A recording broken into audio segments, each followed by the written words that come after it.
Hey hi guys, welcome back to channel. இன்றைக்கி நம்ம இந்த ட்ராமாவோட நெக்ஸ்ட் எபிசோடு தான் பார்க்க போகிறோம். ஸ்டார்டிங் சீன்லேயே நம்ம கிம் வந்து ஃபோன் வழியாக பேசுகிறாங்க. இதை கேட்டவுடனே நம்ம ஹீரோ வந்துட்டு, சார் நீங்களா, நீங்கள் எப்படி இங்கே, இப்படிலாம் நான் ஆக்டிங் பண்ணுவேன்னு நினச்சியா, யாரோ என்னை வச்சு ப்ராங்க் பண்ணுறீங்க தானே, என்ன ரிமோட் மூலியமாக கண்ட்ரோல் பண்ணுறீங்களா இல்லை வாய்ஸ் ரெக்கார்டரா? எனக்கு தெரியும் உன்னால் இதெல்லாம் நம்ப முடியாதுன்னு, ஆனால் இதுதான் உண்மை, நான் தான் சில்வர் லைனிங் கம்பெனியோட சிஇஓ. ஆனாலும் நம்ம ஹீரோ அவரை நம்புற மாதிரி தெரியல. உடனே நம்ம கிம் இருந்துட்டு அவரோட பேங்க் அக்கௌண்ட்டை ஓப்பன் பண்ணி காட்டுறாங்க. நம்ம ஹீரோவாக அவரோட பேங்க் டீட்டெயில்ஸை பார்க்குறாங்க. என்னது 1 பில்லியன் ஓனா அப்படின்னு சொல்லி நம்ம ஹீரோ ஷாக்காக, நீ மட்டும் எனக்கு ஹெல்ப் பண்ணனா நான் உனக்கு 100 மில்லியன் ஓன் தருவேன். என்ன இது ஸ்கேம் தானே, புது ட்ரிக்கா, என்ன பார்த்தா லூசு பையன் மாதிரியா தெரியுது, இதெல்லாம் நான் நம்ப மாட்டேன், இப்படி தான் சொல்வீங்க, ஆனால் என் அக்கௌண்ட்டில் இருக்க மொத்த காசையும் நீங்கள் எடுத்துருவீங்க. ஸ்கேமர்ஸ் எப்போவுமே பணம் போட மாட்டாங்க, நீ வேணும் அக்கௌண்ட் நம்பர் டைப் பண்ண, நான் உனக்கு பணம் அனுப்புகிறேன் அப்படின்னு சொல்ல நம்ம ஹீரோ டைப் பண்ணுறாங்க. அதுக்கப்புறம் அவரோட அக்கௌண்ட்டுக்கு பணம் வருது. இது உண்மைதான் போல் அப்படின்னு நம்ம ஹீரோ நினச்சிட்டு, அப்போ நீங்கள் தான் உண்மையாலுமே சில்வர் லைனிங் கம்பெனியோட சிஇஓ கிம்மா அப்படின்னு கேட்க, நம்புறதுக்கு கஷ்டமாக இருந்தாலும் அதுதான் உண்மை. அப்படின்னா எனக்கு உங்கள் கம்பெனியில் ஒரு வேலை கிடைக்குமோ அப்படின்னு நம்ம ஹீரோ கேட்க, கண்டிப்பாக கிடைக்கும், இதுக்கப்புறம் நீ தான் எனக்கு பதிலாக சிஇஓவாக அங்கே ஒர்க் பண்ண போகிற அப்படின்னு சொல்ல கட் பண்ணால் அடுத்த சீன் நம்ம ஹீரோ வந்து கேட்குறாங்க, உங்களால் எப்படி பேச முடியுது, என்னை பார்க்க முடியுது அப்படின்னு கேட்க, கேமரா வழியாக நான் உன்னை பார்க்குறேன், ஸ்பீக்கர் வழியாக நான் உன்கிட்ட பேசுகிறேன் அப்படின்னு நம்ம கிம் சொல்கிறாங்க. அப்புறம் நம்ம கிம்மை பற்றின நியூஸ் ஆர்டிகல்ஸ் எல்லாம் நம்ம ஹீரோ வந்து ஃபோன் ஸ்க்ரீன் மேலே அப்படி காட்ட, இருந்தாலும் எனக்கு உங்கள் மேலே டவுட்டாகவே இருக்குது, உண்மையாலுமே நீங்கள் தான் கிம்மா அப்படின்னு நம்ம ஹீரோ கேட்க, உனக்கு அவ்வளோ டவுட்டாக இருந்தால் நான் அக்கௌண்ட்டுக்கு அனுப்பின காசை நீ செலவு பண்ணி பாரு, அப்போ தெரிஞ்சிடும் நான் சொல்கிறது உண்மையா இல்லையா அப்படின்னு சொல்ல நம்ம ஹீரோவும் ஆன்லைனில் ப்ராடக்ட்ஸ் எல்லாம் ஷாப்பிங் பண்ணுறாங்க. ஆர்டரும் ப்ளேஸ் ஆகிடுது.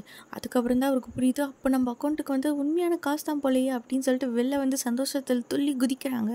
ஒரு நிமிஷம், இதெல்லாம் நான் ஆல்ரெடி பார்த்த மாதிரி இருக்குது, இது அந்த ஷோ தானே, இந்த மாதிரி கோமாளி மாதிரி ஒருத்தனை பிடிச்சி சுற்றி இருக்க எல்லாருமே ப்ராங்க் பண்ணி கடைசியில் ஒன்று டிவியில் கொண்டு வந்து கேவலமாக எல்லோரும் பார்த்து சிரிப்பாங்க, ஒருவேளை நம்மளே அப்படி தான் எல்லோரும் பண்ண நினைக்கிறாங்களோ அப்படின்னு சொல்லி நம்ம ஹீரோ பயப்பட, ஒருவேளை நம்ம தான் இந்த அடுத்த கோமாளியோ, இல்லை அப்படிலாம் இருக்காது, இது என்ன பண்ணுறது, ஐயோ என் மண்டை வெடிக்குதே, இது உண்மைதான் இல்லை இது ஃபேக்கு அப்படின்னு சொல்லி நம்ம ஹீரோ ஒரு இலையை எடுத்து பார்க்குறாங்க. கடைசியில் இது உண்மைதான் அப்படின்னு வர, இதுக்கப்புறம் தான் நம்ம ஹீரோவுக்கு நிம்மதியாகுது. அடுத்த சீன்லேயே நம்ம கிம் வந்து சொல்கிறாங்க, உனக்கு கொடுத்த டைம் முடிஞ்சது, நீ என்ன டிசைட் பண்ணியிருக்க, சரி நான் உங்களுக்கு ஹெல்ப் பண்ணுறேன், ஆனால் நீங்கள் சொன்ன மாதிரி எனக்கு 100 மில்லியன் ஓனை நீங்கள் ட்ரான்ஸ்ஃபர் பண்ணிடணும். நம்ம கிம்மும் ஃபோனில் வந்து டாக்குமெண்ட்ஸ் எல்லாம் அனுப்புகிறாங்க, இதில் சைன் பண்ணி உன் ஃபிங்கர் பிரிண்ட்ஸை வை அப்படின்னு நம்ம ஹீரோ டவுட் மேலே டவுட் கேட்க, அப்போ அவங்க அப்பா அம்மா வந்துடுறாங்க. உடனே நம்ம ஹீரோ பாட்டு பாடுற மாதிரி சமாளிக்க, நம்ம கிம்மு ஃபோனில் அந்த பாட்டை போட்டு விட்டுடுறாங்க. என்னடா வேலை வெட்டி எதுவும் பண்ணாமல் இங்கே ஜாலியாக வந்து பாட்டு பாடிட்டு இருக்கியா அப்படின்னு நம்ம ஹீரோவோட அப்பா வந்துட்டு, அப்பா அம்மா உங்கள் பையன் இனிமேட்டு சாதாரணமான பையன் இல்லை, எனக்கு சில்வர் லைனிங் கம்பெனியில் ஒரு பெரிய பொசிஷனுக்கு வேலை கிடச்சிருக்கு அப்படின்னு சொல்ல, அது என்னடா கம்பெனி அப்படின்னு அவங்க அம்மா அப்பா கேட்க, நம்ம கிம்மு ஃபோனில் அந்த கம்பெனியை பற்றின டீட்டெயில்ஸ் எல்லாம் அப்படியே போட்டு விட, இது கேட்டதும் அவங்க பேரண்ட்ஸ் ரொம்ப ஷாக் ஆகிடுறாங்க, இவ்வளோ பெரிய கம்பெனிலேயாப்பா உனக்கு வேலை கிடச்சிருக்கு அப்படின்னு சொல்லிட்டு அங்கே கட் பண்ண அடுத்த சீன் நம்ம கிம்முக்கு ஆக்சிடென்ட் ஆன இடத்துல யாரோ ஒரு ஆள் வந்து எல்லாத்தையும் தேடிட்டு இருக்காங்க. அப்புறம் நம்ம கிம்மை பற்றின டீட்டெயில்ஸ் எல்லாம் யாருக்கோ மெசேஜ் பண்ணுறாங்க. இப்போ நெக்ஸ்ட் டே நம்ம ஹீரோ ஊருக்கு கிளம்புறதுக்காக ரெடி ஆகிட்டு இருக்கு. அப்போ அவங்க அப்பாவோட அக்கௌண்ட்டுக்கு ஒரு பெரிய அமௌண்ட்டை ட்ரான்ஸ்ஃபர் பண்ணுறாங்க. இதை பார்த்து தான் அவங்க பயங்கரமாக ஷாக் ஆகிடுறாங்க. ஏதுடா உனக்கு இவ்வளோ பணம், எதுக்கு எங்களுக்கு அனுப்பிச்சிருக்க, இவ்வளோ பணம் எங்களுக்கு அனுப்பிச்சிட்டேன்னா உன் ஹவுஸ் ரெண்ட்டுக்கெல்லாம் நீ என்ன பண்ணுவ அப்படின்னு அவங்க அம்மா கேட்க, கம்பெனிலேருந்து எனக்கு ஃப்ரீயாக வீடு வந்து ப்ரொவைட் பண்ணிடுவாங்க, ஸோ அதனால எந்த பிரச்சனையும் இல்லை. கட் பண்ண அடுத்த சீன் நம்ம ஹீரோ வந்து பஸ்ஸில் ஊருக்கு போயிட்டுருக்காங்க.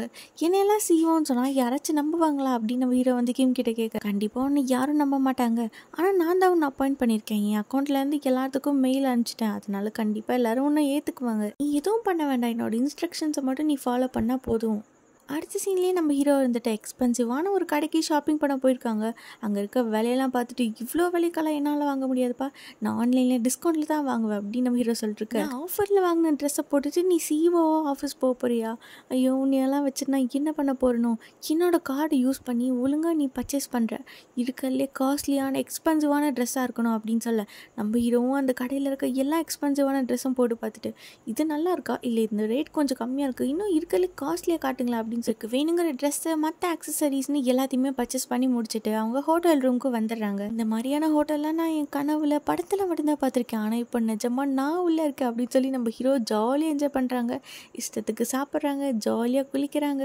என்னோடய லைஃப்பில் நான் இவ்வளோலாம் சாப்பிட்டதே இல்லை, இவ்வளோ பசியெல்லாம் எனக்கு எடுத்ததே இல்லை அப்படின்னு சொல்லி நம்ம ஹீரோ ஃபுல்லாக சாப்பிட்டுட்டு ஜாலியாக உட்காந்துட்ருக்க, மிஸ்டர் கிம் நீங்கள் ஏதாவது சாப்பிட்றீங்களா, உங்களுக்கு எதாவது ஆர்டர் பண்ணட்டுமா, இல்லை நீங்கள் ஏதாவது தூங்கணுமா அப்படின்னு கேட்க, தூங்குற அளவுக்கெல்லாம் எனக்கு டைம் இல்லை, எனக்கு ஆல்ரெடி நிறைய ஒர்க் இருக்குது, அது மட்டும் இல்லாமல் எனக்கு அந்த மவுண்டனை பற்றி தெரிஞ்சாகணும், நான் எதுக்காக அங்கே போனேன், எப்படி அங்கே போனேன், ஒருவேளை உங்களுக்கு ஏதாவது ஒரு மெமரி லாஸ்க்கு இது இருக்குமோ, நீங்கள் ஓவராக ஒர்க் பண்ணுறீங்க, ஸ்ட்ரெஸ்னால கூட அப்படி ஆயிருக்கலாம்ல. எனக்கு ஆக்சிடென்ட் நடக்கிறதுக்கு முன்னாடி என்ன நடந்ததுன்னு எதுவுமே ஞாபகம் இல்லை அப்படின்னு சொல்ல நம்ம கிம் வந்து அவரோட அசிஸ்டன்ட் மூலமாக அவரோட ஷெட்யூல் வந்து ப்ளே பண்ணுறாங்க. அதில் ஃபர்ஸ்ட் வந்து அவரோட பார்ட்னர்ஷிப் கம்பெனி கூட கால்ஃப் விளையாட போயிருப்பாங்க. அடுத்து அவங்க பொண்ணு கூட கேம்ப் போகணும் அப்படிங்கிறதுக்காக தான் நம்ம ஹீரோ போயிட்டுருப்பாங்க. அந்த ஃபோட்டோஸ் எல்லாம் அந்த வந்து கிம் கிட்ட காட்டார். கிம் வந்து நம்ம ஹீரோ கிட்ட காட்டுறாங்க. அங்கே கட் பண்ணால் அடுத்த சீன் வீட்டில் நம்ம கிம்மோட பொண்ணு வந்து தூங்கிட்டு இருக்க அவங்களோட மெய்ட்ஸ் 2 பேரும் பேசிகிட்டு இருக்காங்க. இந்த மாதிரி கிம்முக்கு என்ன ஆச்சு, அவர் எப்படி இருப்பாரோ அப்படின்னு. இந்த சீனில் நம்ம ஹீரோ தூங்குறதுக்கு ரெடியாகி அப்படியே படுத்துட்ருக்க நம்ம கிம்மோட ஃபோன்லேருந்து மெசேஜஸ் நோட்டிஃபிகேஷன்ஸ் எல்லாம் வருது. அவன் என்ன உங்களை சுவிட்ச் ஆஃப் பண்ணிட்டா, கொஞ்சம் நேரம் நீங்களும் ரெஸ்ட் எடுப்பீங்களா அப்படின்னு சொல்ல,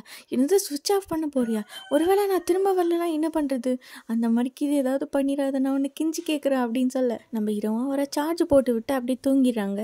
கட் பண்ணால் நெக்ஸ்ட் டே நம்ம ஹீரோ அவர் வாங்கின எக்ஸ்பென்சிவான ட்ரெஸ் எல்லாம் போட்டுட்டு ஹோட்டல் ரூம் விட்டு கிளம்ப. அப்போ நம்ம கிம் வந்து கால் பண்ணுறாங்க. எனக்கு பதிலாக தான் சிவாவாக அங்கே போகிறேன்னு சொன்னேன், அதுக்காக என்னோடய ஃபோனே எடுத்துகிட்டு போனால் எல்லாத்துக்கும் டவுட் வராது, அட்லீஸ்ட் என் மொபைல் கவரையாச்சும் நீ கழட்டு அப்படின்னு சொல்ல நம்ம ஹீரோ அதெல்லாம் கழட்டிடுறாங்க. நம்ம கம்பெனியில் ஜாயின் பண்ணுறதுக்கு முன்னாடி ஒரு சில விஷயத்தெல்லாம் தெரிஞ்சுக்கணும். இப்போ ஒரு லேடியை காட்டுறாங்கல்ல, இவங்க தான் பூமியங் கம்பெனியோட பிரசிடென்ட். அதுக்கப்புறம் இவங்களோட அப்பா தான் அந்த கம்பெனியோட ஃபவுண்டர். உங்கள் பொண்ணுக்கு நம்ம கம்பெனியோட டை அப் பண்ணோம் அப்படின்னு ஒரு ஆசை இருக்குது அப்படின்னு நம்ம கிம் வந்து அவங்க கம்பெனியை பற்றின இன்ஃபர்மேஷன்ஸ் எல்லாம் நம்ம ஹீரோ கிட்ட சொல்லிட்டு இருக்காங்க. அப்படியே அங்கே கட் பண்ண அடுத்த சீன் நம்ம ஹீரோக்காக ஆஃபீஸில் இருக்க எல்லாருமே வெளில வந்து அவங்கள வெல்கம் பண்ணுங்கிறதுக்காக பயங்கரமாக ரெடி ஆகிட்டு இருக்காங்க. இதெல்லாம் ஒர்க் அவுட் ஆகுமா என்ன, எனக்கு கொஞ்சமாவது யாராவது மதிப்பாங்களா அப்படின்னு நம்ம ஹீரோ கேட்க, இப்போ நான் வந்து இங்கே சிஓவா இல்லை, நீ தான் எனக்கு பதிலாக ஆக்டிங் சிஓவாக இருக்க போகிறேன், ஸோ கண்டிப்பாக எல்லாரும் உன்னை மதிப்பாங்க, கொஞ்சமாவது நேச்சுரலாக கான்ஃபிடென்ட்டாக ஆக்ட் பண்ண அப்படின்னு சொல்ல நம்ம ஹீரோ காரை விட்டு வெளில இறங்குறாங்க. அத்தனை பேரை பார்த்ததும் நம்ம ஹீரோ கொஞ்சம் பதட்டம் ஆயிடுது. உடனே நம்ம ஹீரோ திரும்பி நின்று கண்ணை முடிக்கிறாங்க. சின்ன வயசுலேருந்து எவ்வளோ ப்ராக்டிஸ் பண்ணியிருப்பாங்க, ஆக்டர் ஆகணுங்கிறது தானே அவரோட ட்ரீம். இப்போது ஒரு சான்ஸ் கிடச்சிருக்கு, இதை கண்டிப்பாக நம்ம யூஸ் பண்ணி நம்ம ஒரு பெஸ்ட்டான ஆக்டர் அப்படின்னு ப்ரூவ் பண்ணோம் அப்படின்னு சொல்லி அப்படியே கான்ஃபிடென்ட்டாக கெத்தான உண்மையான சிஓ மாதிரியே நம்ம ஹீரோ வரேன். ஒர்க் டைமில் எல்லோரும் என்ன பண்ணிருக்கீங்க, இந்த மாதிரி ஃபார்மாலிட்டிஸ் எல்லாம் எனக்கு சுத்தமாக பிடிக்காது, உங்களோட கான்சன்ட்ரேஷனை வேலையில் காட்டுங்க. அப்புறம் நம்ம ஹீரோன் வந்து சொல்கிறாங்க, சார் நான் தான் உங்களோட செக்ரட்டரி அப்படின்னு. அட நீங்களா, எனக்கு உங்களை ஆல்ரெடி தெரியுமா அப்படின்னு சொல்லி நம்ம ஹீரோ எக்ஸைட்டடாக பேச வர, சார் நம்ம இந்த வழியாக தான் போகணும் அப்படின்னு நம்ம ஹீரோன் கூப்பிட்டு போயிடறாங்க. லிஃப்ட்டில் போகிறப்ப நம்ம கிம் வந்து கேட்குறாங்க, உனக்கு என்னோட செக்ரட்டரி ஆல்ரெடி தெரியுமா அப்படின்னு. ஆமாம், ஒரு டைம் ஆக்சிடென்ட்லாம் நாங்கள் வந்து மீட் பண்ணிக்கிட்டோம், அதெல்லாம் ஒரு ஹாப்பியான மெமரிஸ் அப்படின்னு சொல்ல, அவட தேவையில்லாமல் வச்சுக்காத அப்படின்னு நம்ம கிம் வந்து அட்வைஸ் பண்ண. அப்போ நம்ம ஹீரோ வந்து அன்றைக்கி நடந்ததுக்கு ரொம்ப சாரி அப்படின்னு சொல்ல, அதெல்லாம் விடுங்க, அன்றைக்கி ஒரு எம்ப்ளாயியாக வந்தீங்க, ஆனால் உங்களுக்கு ஒரு ஜாப் கூட கிடைக்கல, ஆனால் ஓவர் நைட்டில் நீங்கள் ஒபாமா ஆகிற மாதிரி நீங்கள் பாஸாக வந்து நிற்கிறீங்க, எனக்கு என்னமோ அப்படின்னு சொல்லி அவங்க டவுட் பட. இப்போ நம்ம ஹீரோன் வந்து ஹீரோவோட கேபின் காட்ட, இன்னது இவ்வளோ பெரிய ஆஃபீஸா அப்படின்னு சொல்லி நம்ம ஹீரோ ஷாக்காக பார்க்குறாங்க. நம்ம ஹீரோன்னு அந்த இடத்த விட்டு போயிடுறாங்க. ஆஹா ஜாலி ஜாலி, நமக்கு இவ்வளோ பெரிய ரூம் கொடுத்துருக்காங்க அப்படின்னு நம்ம ஹீரோ பயங்கர எக்ஸைட் ஆக. இதெல்லாம் தூரத்துலேருந்து நம்ம ஹீரோ டவுட்டோட பார்த்துட்டு இருக்காங்க. ஆஹா பார்த்துட்டாலே அப்படின்னு சொல்லி நம்ம ஹீரோ கம்முன்னு உள்ளே போயிடுறாங்க.